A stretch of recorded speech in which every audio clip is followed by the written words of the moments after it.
tradition avec Roudia Mbaye. Comment ça va, Roudia? Ça va, et ça très très poli aujourd'hui puisque je vais parler du droit d'aînesse et je crois que tu es ma grande sœur.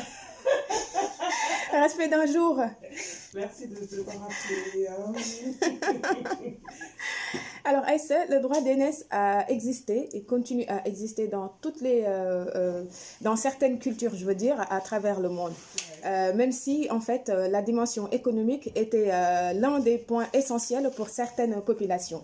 D'accord? Mais il faut savoir qu'en Afrique noire, le droit d'aînesse dépasse largement les frontières économiques. C'est une réalité ancestrale qui régissait, organisait, structurait ou déterminait la quasi-totalité des rapports familiaux et sociaux et dans les communautés traditionnelles. Alors, le droit d'aînesse signifie oui, en fait, je vais te demander, je vais te poser d'ailleurs la question. À ton avis, c'est la signification du droit d'aînesse, c'est quoi exactement? La signification, c'est-à-dire qu'est-ce que le droit d'aînesse? Ça veut dire quand ton grand frère te dit quelque chose. Pourquoi tu choisis le grand frère déjà? Grand frère ou grande sœur ou tonton ou tata. Voilà. J'ai que toi, quoi. D'accord. Alors, le droit d'aînesse est le fait que le plus jeune en âge doit de l'obéissance, du respect. En gros, le plus jeune a l'obligation de faire ce que lui demande le plus grand, tout simplement. Tout. Non, pas tout. Ben, évidemment qu'il y a des limites, sinon ça craint, quoi. Alors, ce privilège de l'âge était basé sur un système politique africain appelé la gérontocratie. Et le droit d'aînesse se justifiait par rapport au mode d'acquisition de connaissances et de la sagesse parce que les âges étaient très, très bien structurés en Afrique noire. Alors, au niveau familial, l'aîné était légitimement désigné pour acquérir plus de connaissances, de savoir que son cadet. Mais en fait, cela dépendait aussi des méthodes de transmission initiatique et se faisait pratiquement par groupe et par échelon d'âge, d'accord? Plus la personne est âgée, plus elle grimpe en grade. Elle prend des grades, quoi. Exactement. C'est le galon, hein? Oui, c'est ça. Hein? Et les autres lui devaient du respect absolu. Absolu, hein, j'insiste là-dessus. Alors, les secrets, comme par exemple les secrets de famille ou du patriarche, lui étaient confiés à l'aîné. Et il se devait aussi d'assurer avec les autres la cogérance du patrimoine familial. Mais il y a dans ce cas des conditions. D'accord.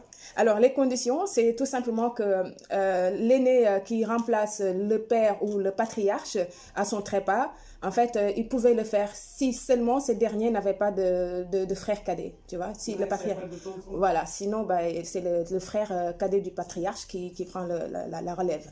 Par contre, ces statuts d'héritier étaient légitimes. Qu'est-ce que je voulais dire? Ouais, en fait, cet institut d'héritier était légitime que si l'aîné, en fait, le remplaçant, accepte de respecter les valeurs morales et toutes les conditions, tu vois, en fait, parce qu'il y avait des règles aussi. Il ne faut pas abuser en venant traumatiser tout le monde sous prétexte que monsieur est le futur héritier ou bien c'est l'aîné. J'espère que tu n'as pas fait ça. Moi, j'avais un grand frère qui m'a traumatisé. Surtout quand j'avais un petit copain, alors là, c'était la guerre. Comment ça, petit copain, il vient? T'as quel âge là? Vas-y, dégage. Il chassait tout le temps mes copains. Alors, il faut savoir que le droit d'aînesse est une continuité du respect des anciens, parce qu'en dehors du cadre familial, le respect doit être appliqué au sein de la société. C'est ce qui nous permettait à l'époque traditionnelle qu'un enfant, quand l'enfant turbulent fait des bêtises dans la rue ou je sais pas quelque part tout le monde pouvait lui péter les fesses ou les dents, pardon. Et parfois même, il arrivait que l'enfant qui fait des bêtises, il y a une tante ou, je sais pas, une grand-mère ou en tout cas un oncle qui va venir de village en village uniquement pour te taper, pour te corriger.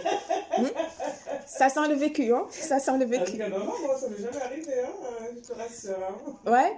Alors, oui, en fait, ce que je voulais dire aussi, que ce droit d'aînesse était applicable sur aussi toutes les personnes qui peuvent avoir peut-être l'âge du père, de l'enfant ou de la mère ou du grand-père ou en fait un vieillard, peu importe. En tout cas, l'enfant lui devait du respect total du moment que cette personne est plus âgée tout simplement. Alors, un enfant turbulent, ouais, c'est ce que je disais. Et ce que je voulais dire aussi, c'est que, comme par exemple, quand l'enfant sortait, tu sais, en Afrique, parfois, les gens, ils restaient dehors tout le temps parce qu'il fait chaud, en fait, pour se rafraîchir, bah, ils étaient dehors, en prendre du thé ou, je sais pas, discuter. L'enfant avait l'obligation de dire bonjour en fait, aux gens, tout simplement. Parce qu'aujourd'hui, je sais qu'en Afrique, les enfants, ils passent, ils te piétinent même le pied et même pas bonjour. Et si tu oses ouvrir la bouche, alors là, t'es pas mon père, t'es pas ma mère. À l'époque, c'était pas comme ça. Tu salues tout le monde en même se prosternant parfois pour montrer un signe de politesse, tout simplement. Alors, il faut savoir aussi que l'ENES est une institution qui associe l'âge à l'autorité. D'accord? Et c'est dans ce sens qu'est né tout simplement l'arbre à palabre, qui représentait le Parlement, le lieu où toutes les décisions de la communauté étaient prises, tout simplement. Voilà. Et dans cette assemblée, l'enfant n'a pas la parole pour la simple raison que... Ah, mais t'as jamais parlé. En fait, bon, après, ça dépend aussi des sujets qu'on traite, parce que s'il y a des histoires où un enfant est témoin, peut-être qu'on pouvait lui demander. Mais si c'était des décisions à prendre pour la communauté, pour une famille ou pour toute une société, l'enfant n'a pas sa parole pour la simple raison que son jeune âge, mais en même temps, il n'a pas d'expérience dans la vie. Tout à fait. Donc, du coup, voilà, il va obéir en écoutant sagement, oui, papa, ou oui, maman, ou je ne sais pas. Alors... je vais vous donner une citation qui corrobore bien, tu vois, le droit d'aînesse. Ils disent que la parole de l'ancien peut passer la journée dans la forêt, mais jamais elle y passera la nuit.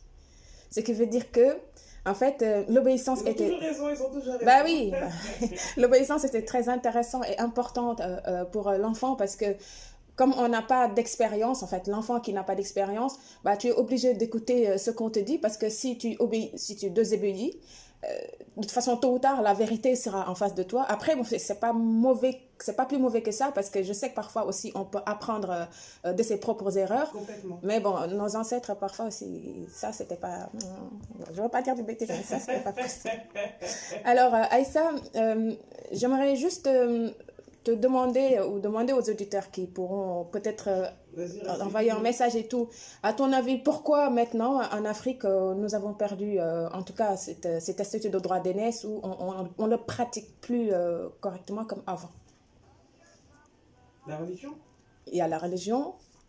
Il y a aussi la modernité, la scolarisation, parce que voilà, les éducations ne sont plus pareilles. L'éducation que nous inculquaient nos aïeux à travers l'initiation, à travers les contes et tout, bah, ça n'existe plus. Il y a aussi, comment on appelle ça, la monétarisation, parce qu'en fait, avant, on n'avait pas besoin de trop de matériel pour se montrer... je sais pas, au-dessus de l'autre parce que j'ai une belle voiture, j'ai une maison. C'était à l'époque, tu te souviens, c'était le troc. Moi, j'ai mon riz, Aïssa, t'as ton mille. Alors, si je veux ton mille, je viens t'emmener mon riz, puis voilà, on échange. C'est go, quoi, en gros. Voilà, donc du coup, malheureusement, on commence à perdre cette belle pratique. C'est la perdition. Merci beaucoup, Djambaï, pour ce petit focus. Alors, je voulais juste préciser quelque chose. Ah, c'est fini. Arrive, ouais. Ah, mais À la semaine prochaine. à la semaine prochaine. Je suis désolée.